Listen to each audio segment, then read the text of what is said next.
જય સ્વામિનારાયણ.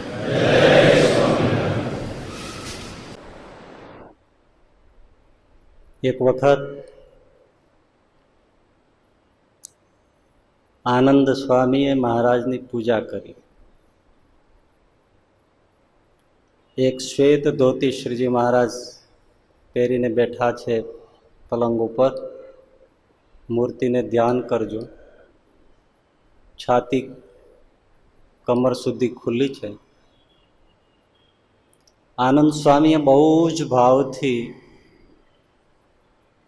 7 પ્રકારના રંગ ભેળવીને 7 પ્રકારનું ચંદન બનાવ્યું છે, લીલા પીળા રંગથી.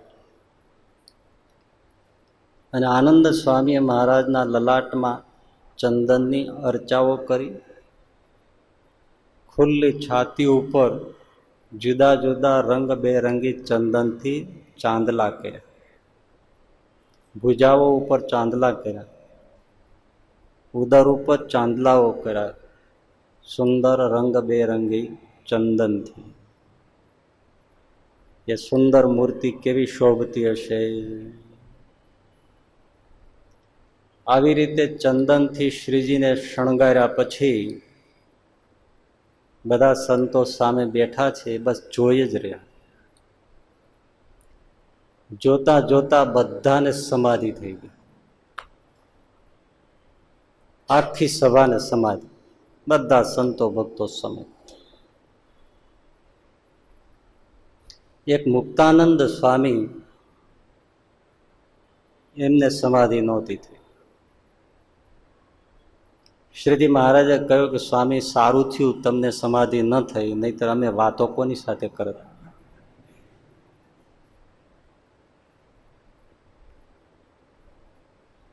મુક્તાનંદ સ્વામી મનમાં વિચારે કે આમને મારે શું કહેવું. પણ ઇમેજિનેશન, કલ્પના કરો કે એ દર્શનથી તમામ સંતો ભક્તોને સમાધિ થઈ હોય. આવી ઇતિહાસમાં આ ઘટના સહજાનંદ સ્વામી સાથે જ છે, બીજે ક્યાંય નથી. આવું શાંત રસનું સુખ એટલે પ્રેમાનંદ સ્વામી ગાય ઉઠે છે, વંદુ સહજાનંદ રસ રૂપ. આપણે તો જે અર્થઘટન કરીએ છીએ અથવા તો જે કંઈ ગાઈએ છીએ એ આપણા ભાવ છે. પ્રેમાનંદ સ્વામીના દિલમાં ત્યારે કે જે ભાવ હશે એ ભાવ તો એ જાણે, બીજા ભગવાન સહજાનંદ સ્વામી જાણે. મુક્તાનંદ સ્વામીને સમાધિ નથી થઈ દર્શન કરતા કરતા.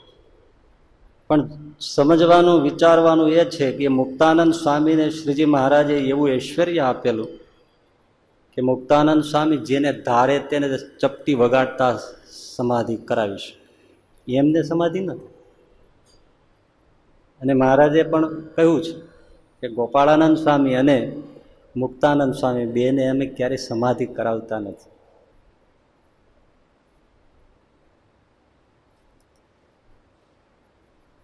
એને વચને અનેકને થાય. ગોપાળાનંદ સ્વામીને વચને અનેકને સમાધિ થાય.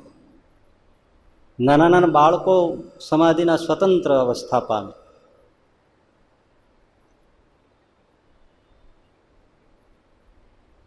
મુક્તાનંદ સ્વામીને વચને અનેકને સમાધિ થાય. વિચારો કે આવો શાંત રસનો લાહવો લૂંટાયો હોય એવો પણ આ પ્રસંગ સહજાનંદ સ્વામીના જીવનમાં છે.